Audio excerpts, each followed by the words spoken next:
Selamat pagi Bapak, Ibu, serta saudara yang terkasih di dalam Tuhan.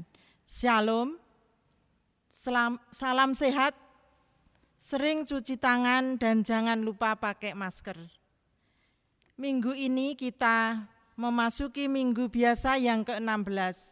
Saat ini majelis gereja masih memutuskan untuk pelaksanaan ibadah yang dialihkan ke dalam ibadah keluarga.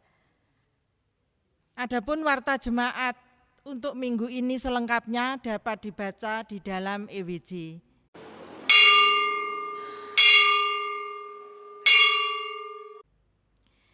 Kita mulai ibadah ini, kami undang jemaat untuk bangkit berdiri. Kita pujikan kidung pembukaan dari kidung pujian nomor 7 bait yang pertama.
Saudara-saudara yang dikasihi Tuhan Yesus Kristus, mari ibadah kita bagi hari ini kita kuduskan dalam pengakuan bahwa pertolongan kita adalah di dalam nama Tuhan yang menjadikan langit serta bumi.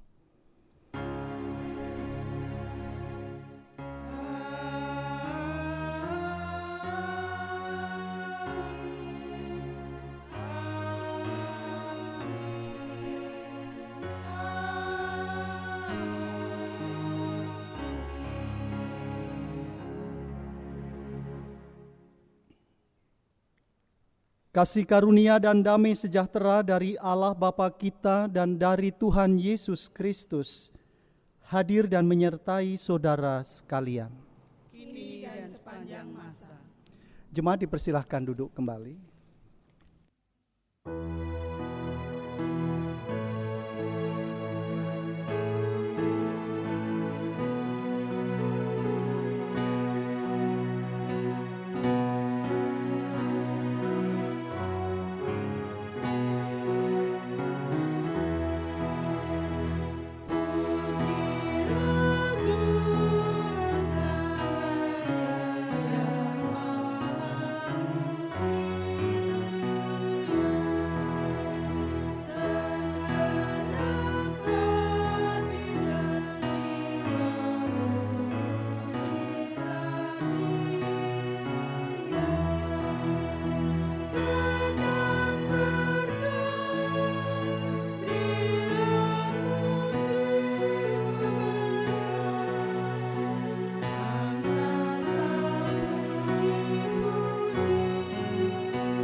Mari kita bersama-sama berdoa.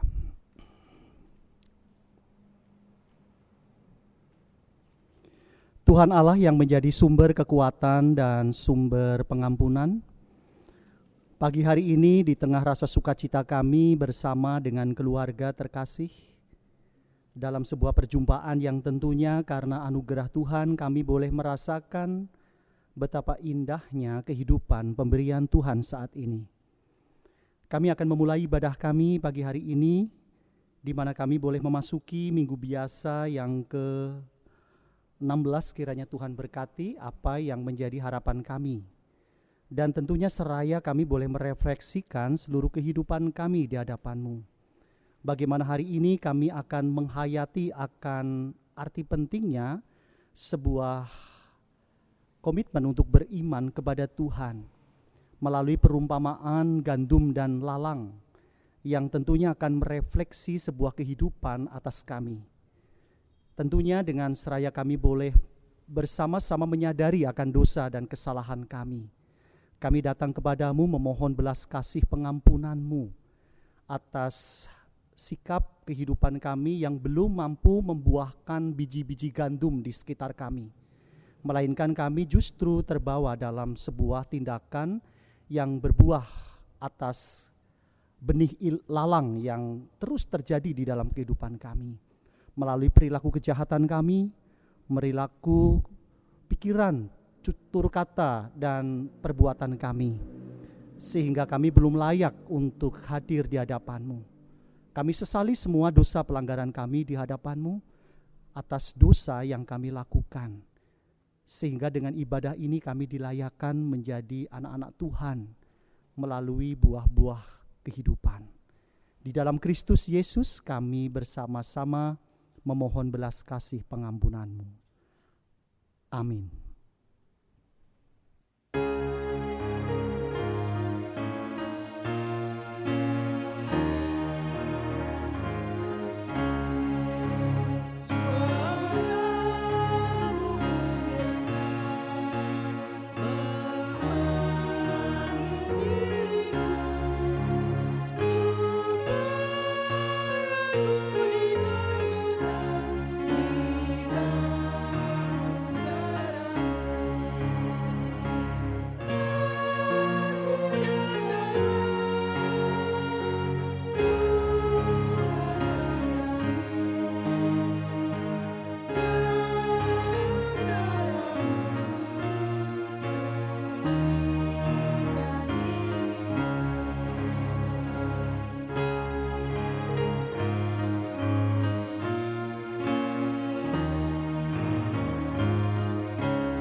Jemaat dipanggil berdiri. Kita akan bersama-sama mendengarkan berita anugerah dari Tuhan yang pagi hari ini akan kita renungkan bersama di dalam Roma 3 ayat yang ke-23 sampai dengan ayat yang ke-24. Beginilah firman Tuhan untuk kita. Karena semua orang telah berbuat dosa dan telah kehilangan kemuliaan Allah. Dan oleh kasih karunia telah dibenarkan dengan cuma-cuma karena penebusan dalam Kristus Yesus. Demikianlah berita anugerah dari Tuhan. Syukur kepada Allah.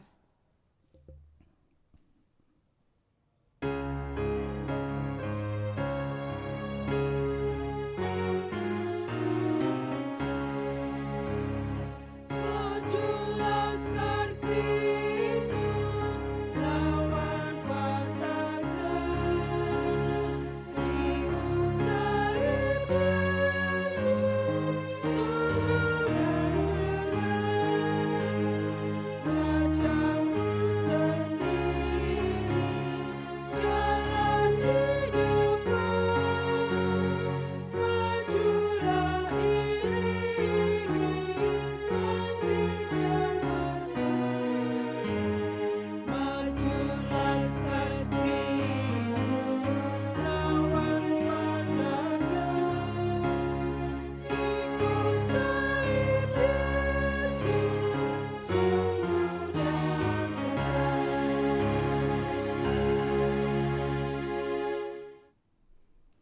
Mari kita bersama-sama tundukkan hati di hadapan Tuhan untuk kita akan bersama-sama mendengarkan sabdanya.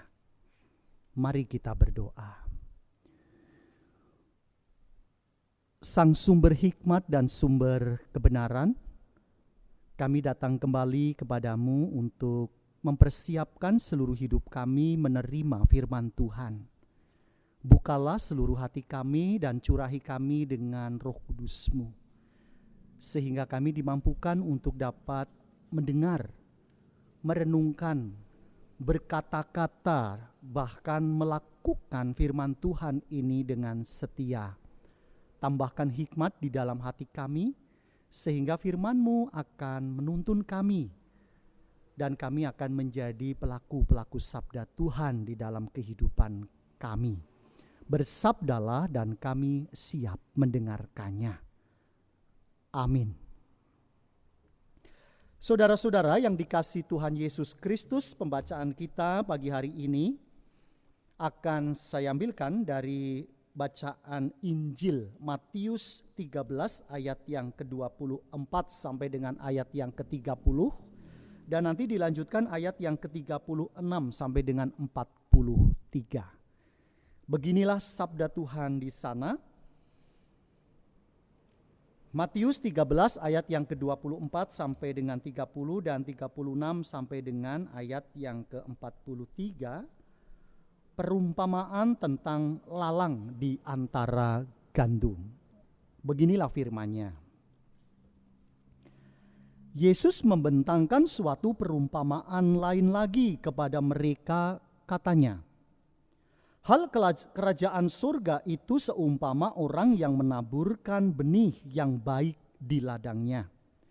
Tetapi pada waktu semua orang tidur, datanglah musuhnya menabur benih lalang di antara gandum itu lalu pergi.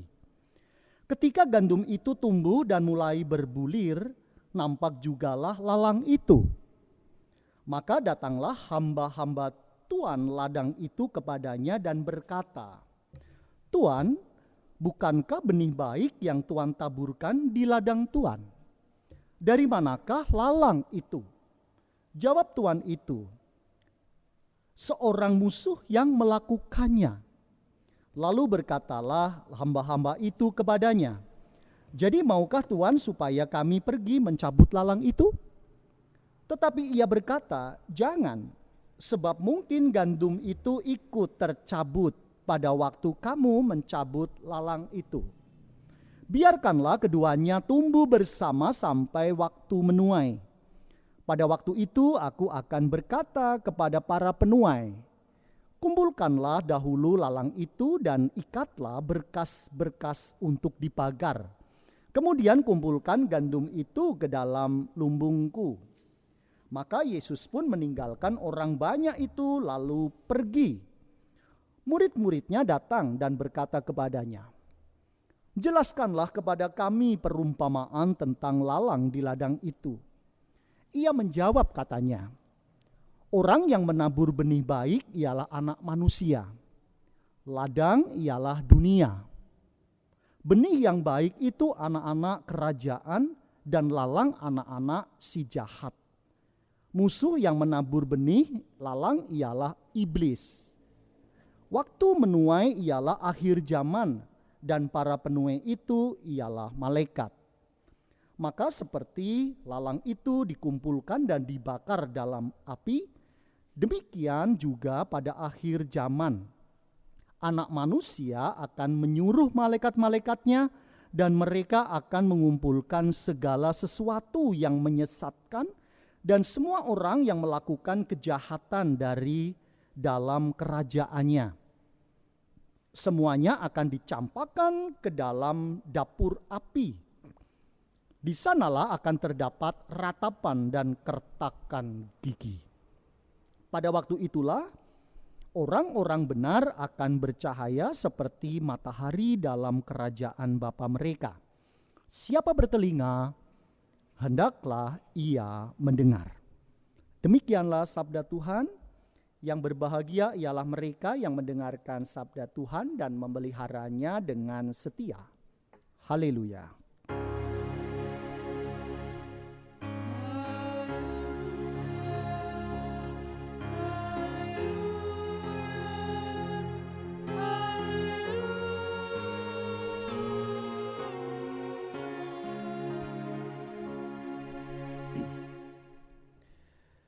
Selamat pagi dan salam saudara-saudara yang dikasihi Tuhan.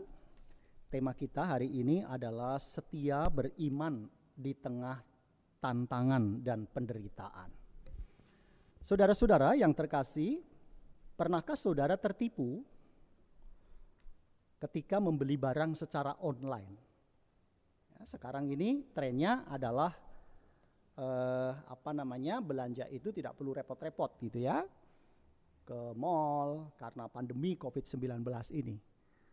Sehingga belanja-belanja online menjadi semakin menarik untuk dilakukan, saudara. Nah, pernahkah saudara mengalami itu? Jadi di dalam visualnya, di dalam gambarnya kok kayaknya bagus produknya. Tetapi ketika kita terima, hasilnya tidak seperti yang kita dambakan. Kok seperti ini bentuknya? Tidak seperti ini sebenarnya yang saya inginkan dan sebagainya dan sebagainya. Artinya ketika kita merasa tertipu ada perasaan kecewa, saudara. Ada perasaan marah, ada perasaan anyel gitu ya. Yang menjadikan kita itu menjadi tidak puas dengan apa yang kita beli tadi.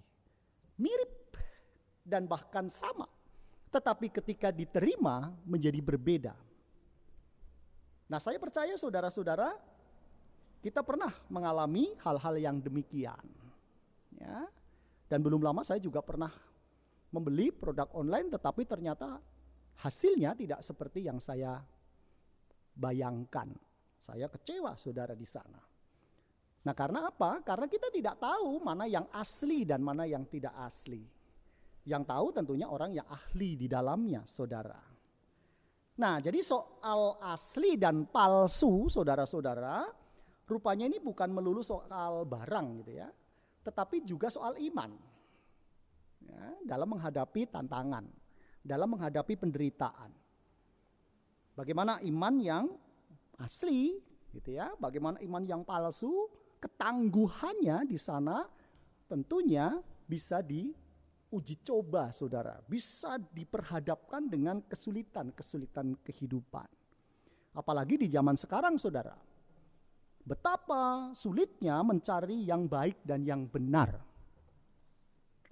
Yang baik dan yang jelek. Ya. Yang buruk dan yang baik. Betapa sulitnya itu yang bijaksana dan yang jahat. Yang tulus dan yang penuh pamrih. Nah, tentunya kita kesulitan untuk bisa mencari mana yang sesuai dengan diri kita dan mana yang tidak. Karena tampaknya memang persis sama. Ya. Makanya ada istilah yang disebut dengan aspal. Asli tapi palsu. Ya. Nah, apakah lalu kemudian yang KW-KW seperti itu lalu kemudian kita minta sama Tuhan, Tuhan buang saja ya, dari kehidupan kami. Dan tampakkanlah yang asli-asli di dalam kehidupan kami. Tentunya bukan itu yang kita ingin capai. Dan bukan itu pula yang Tuhan kehendaki. Nah, saudara-saudara, tentunya ini menunjukkan betapa tantangan kehidupan di sekitar kita dan dengan berbagai kesulitan itu ini tidak henti-hentinya memang kita hadapi, saudara. Ya. Ada yang semakin kuat di dalam imannya, tetapi tidak sedikit orang yang lalu kemudian melemah imannya. Nah, sekarang pertanyaannya bagaimana sebenarnya orang dapat menjaga identitasnya. Ya, identitas kita sebagai orang Kristen di tengah tantangan dan penderitaan zaman yang kita hadapi saat ini. Nah, hari ini saudara-saudara kita diajak untuk merenungkan dan merefleksikan tentang sebuah perumpamaan. Tentang gandum dan lalang. Ya, saya percaya ini sebuah bacaan yang tidak asing di telinga kita, sangat populer tentang gandum dan lalang. Bahkan anak-anak sekolah minggu itu sering menyanyi lagu ini gitu ya. Gandum dan lalang itu. Nah, tentunya saudara-saudara tidak asing pula dalam dunia pertanian. Jadi kalau kemudian hari ini khotbah kita tentang gandum dan lalang, orang-orang yang memang punya latar belakang petani, ya, ini sudah biasa menghadapinya walaupun dalam konteks Palestina gandum, tetapi dalam konteks Indonesia ya padi gitu ya. padi. Nah, tetapi di sana kita akan melihat saudara ketika sama-sama ditanam, ya, yang ditanam sebenarnya adalah gandum. Tetapi mengapa dalam proses pertumbuhannya lalu kemudian di sana pula muncul ada lalang? Padahal benih lalang yang muncul di sana yang tumbuh itu tidak pernah ditanam, saudara. Ya. Nah, tentunya di tengah-tengah ladang Allah misalnya, iblis ini bekerja bagaimana mengganggu karya-karyanya.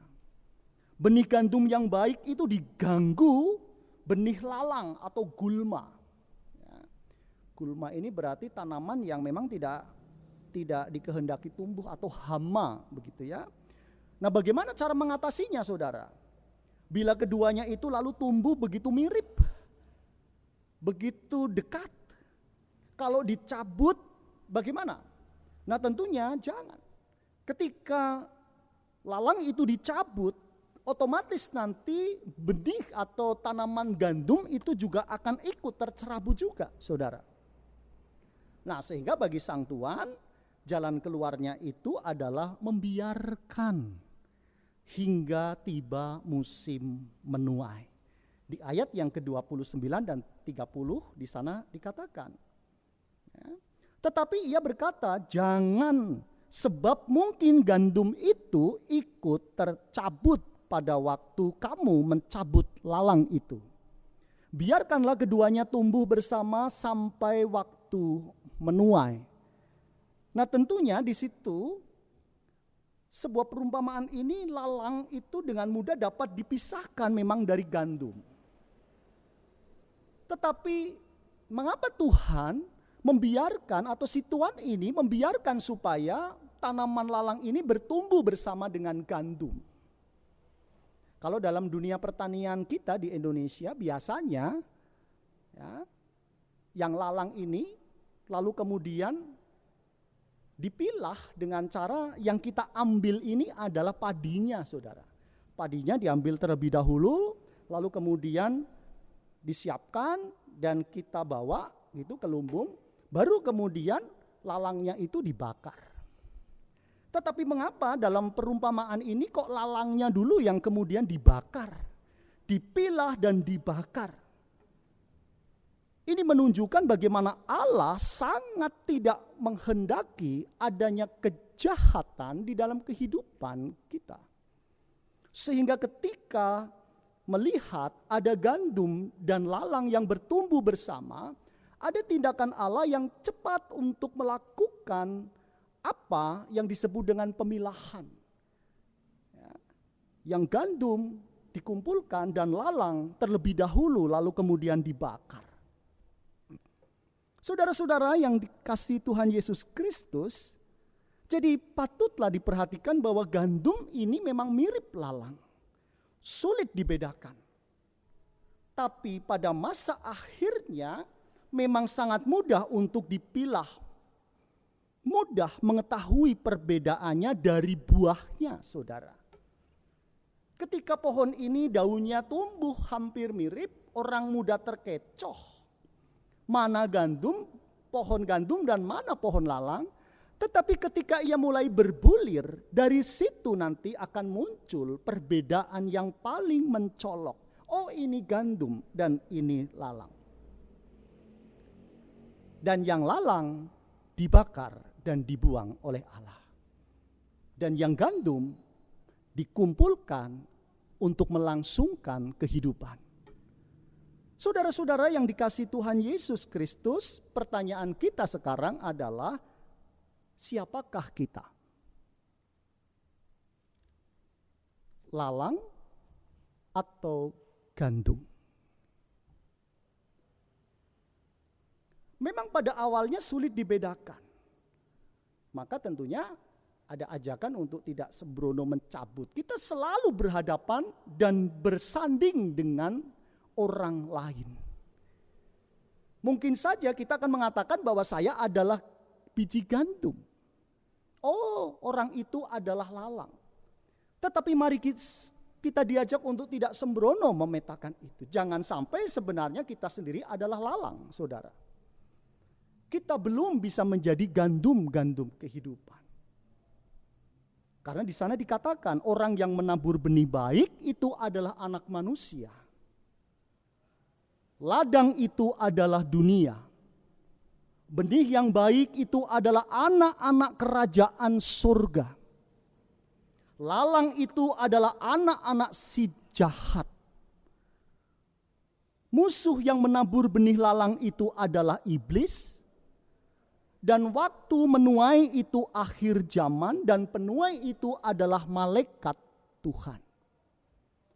Nah, tentunya saudara-saudara, kita akan lebih bijak untuk merefleksi diri ketika kita merasa bahwa kita adalah anak-anak kerajaan surga. Itu berarti kita adalah benih-benih yang baik.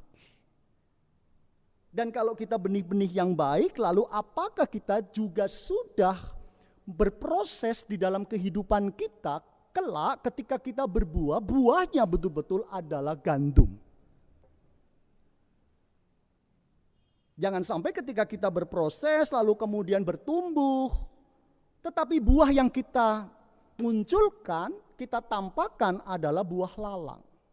Padahal setiap hari kita mengatakan saya ini adalah buah gandum. Dan saya ditanam Tuhan di mana saya berada, di tengah gereja, di tengah pelayanan, di tengah kehidupan pekerjaan, di tengah kehidupan keluarga, di tengah kehidupan masyarakat. Identitas kita sebagai benih-benih gandum itu kita promosikan, kita proklamasikan kepada mereka. Tetapi ketika kita berbuah, tetapi buahnya bukan gandum, melainkan lalang.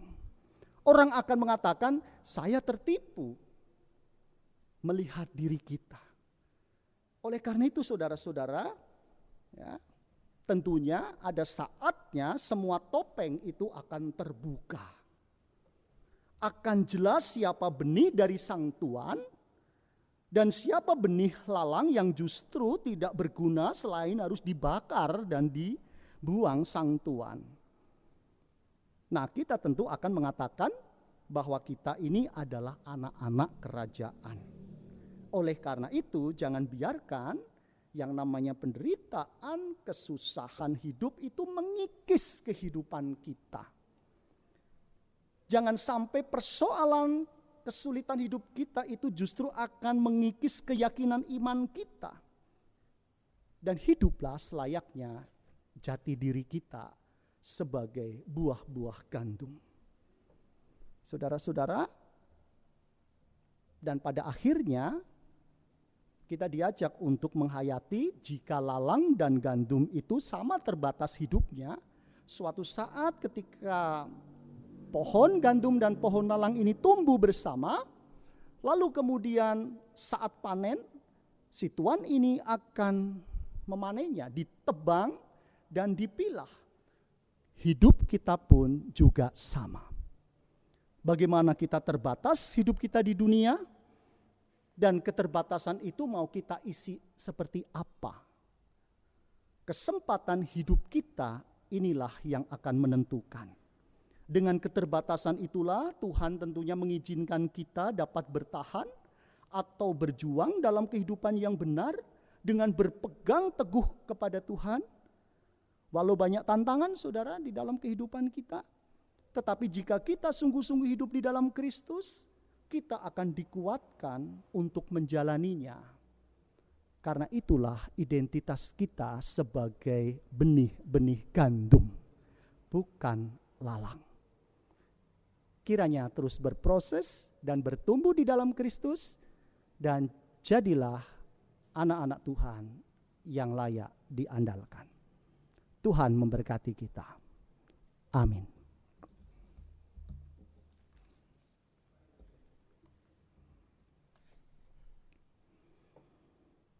Mari kita bersatu hening sejenak.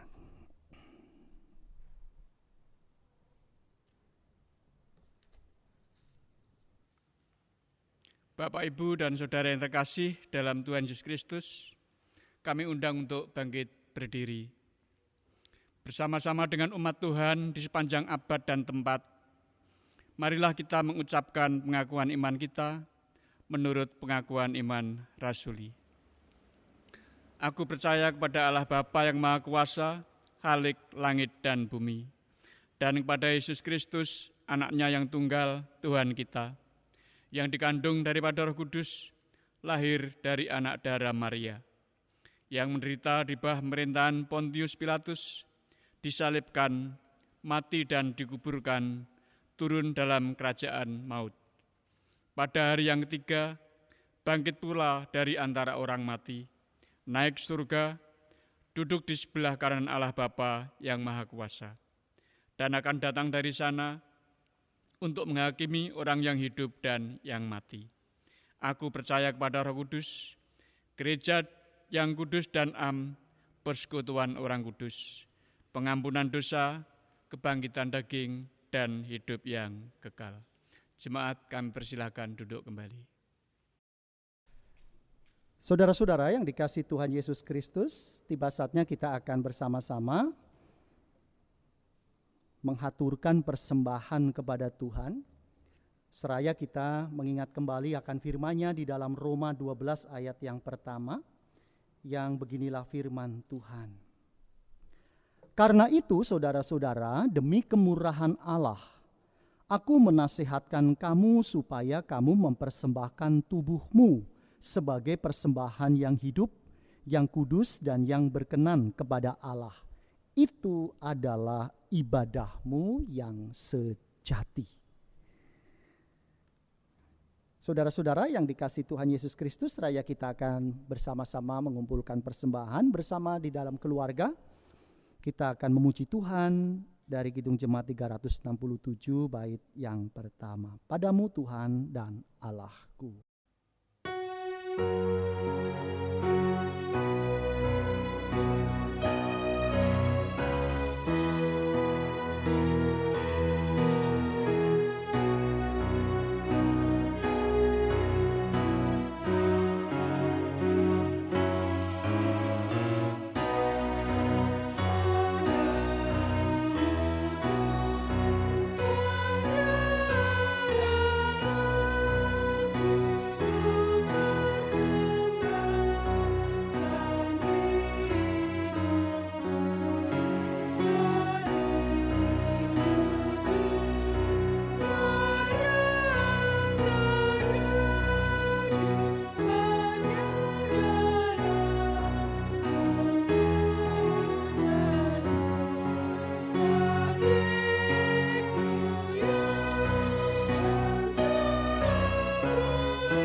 Mari kita berdoa. Tuhan Allah yang penuh dengan cinta kasih, kami bersama-sama mengucapkan terima kasih atas kesempatan yang baik di mana kami boleh beribadah bersama di dalam keluarga. Tentunya sejauh kami terus berada di dalam ibadah keluarga ini, kami tidak belajar untuk tidak kehilangan makna. Kami yakin dan percaya bahwa Kristus juga hadir di dalam keluarga. Sehingga kami dimampukan untuk menghayati betapa di dalam sebuah perjumpaan, baik di dalam keluarga seperti yang kami lakukan saat ini, ada cinta Allah yang terus dicurahkan di dalamnya. Walaupun kami belum saat ini mengadakan ibadah secara komunal, kami masih beribadah secara online. Tetapi ada saatnya kami pun juga akan berkumpul bersama di dalam perjumpaan kami dengan saudara-saudari seiman kami. Kiranya Tuhan berkati secara khusus di dalam ibadah pagi hari ini. Kami pun juga Tuhan perkenankan untuk bersama-sama mendengarkan firman Tuhan. Kami belajar untuk bagaimana kehidupan kami. Apakah kami menjadi seperti lalang atau kami menjadi seperti gandum? Tentunya dalam proses kehidupan akan ditentukan melalui buahnya kelak.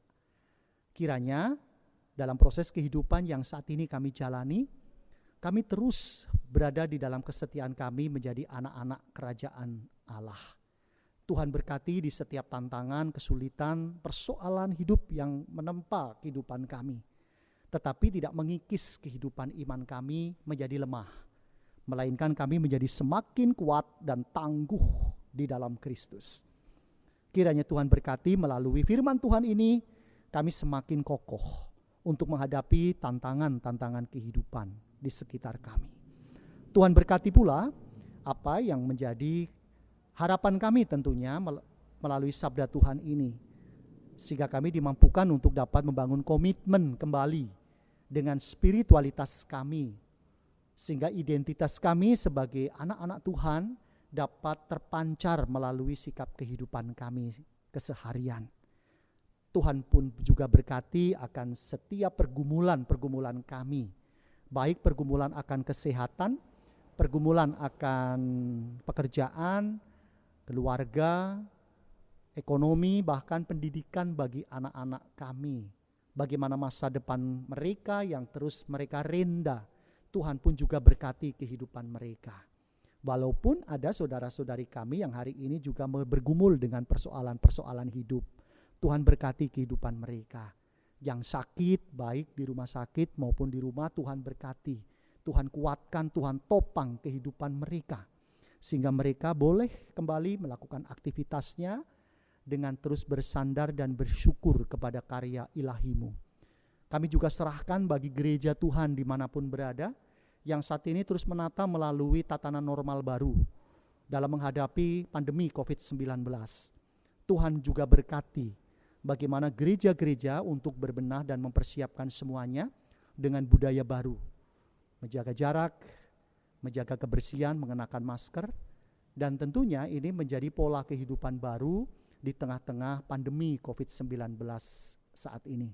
Bahkan gerejamu di tempat ini, GKJ Taman Asri tentunya, yang terus mempersiapkan, Tuhan berkati.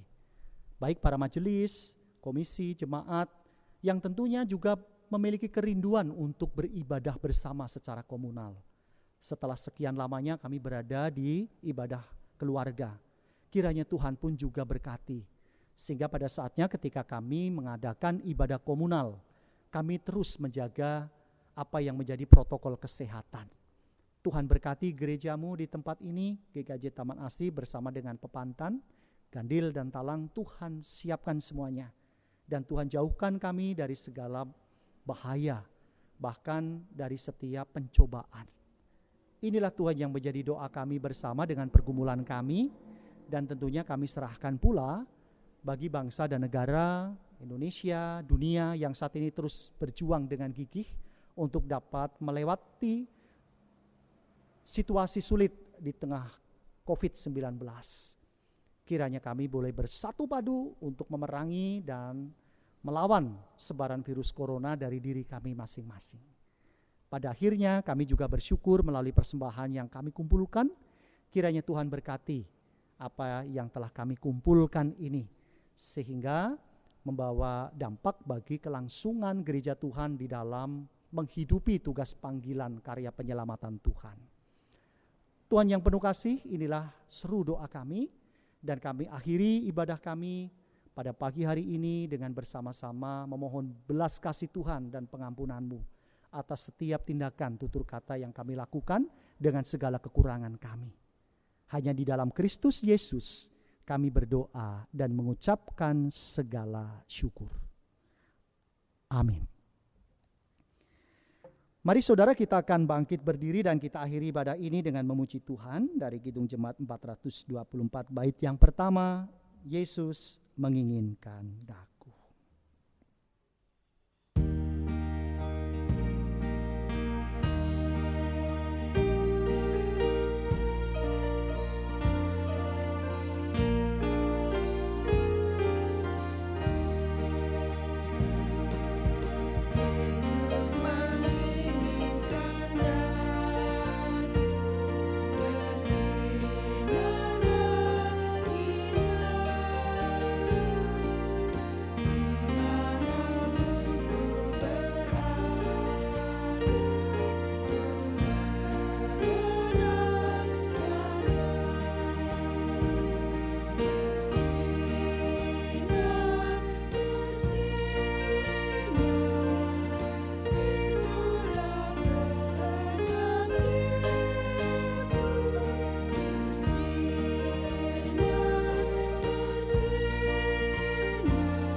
Kita akan akhiri ibadah ini dengan undur dan kita akan menerima berkat Tuhan dan terimalah berkat-Nya.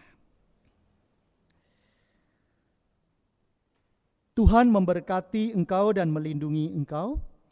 Tuhan menyinari engkau dengan wajah-Nya dan memberi engkau kasih karunia. Tuhan menghadapkan wajah-Nya kepadamu dan memberi engkau damai sejahtera. Syukur kepada Allah.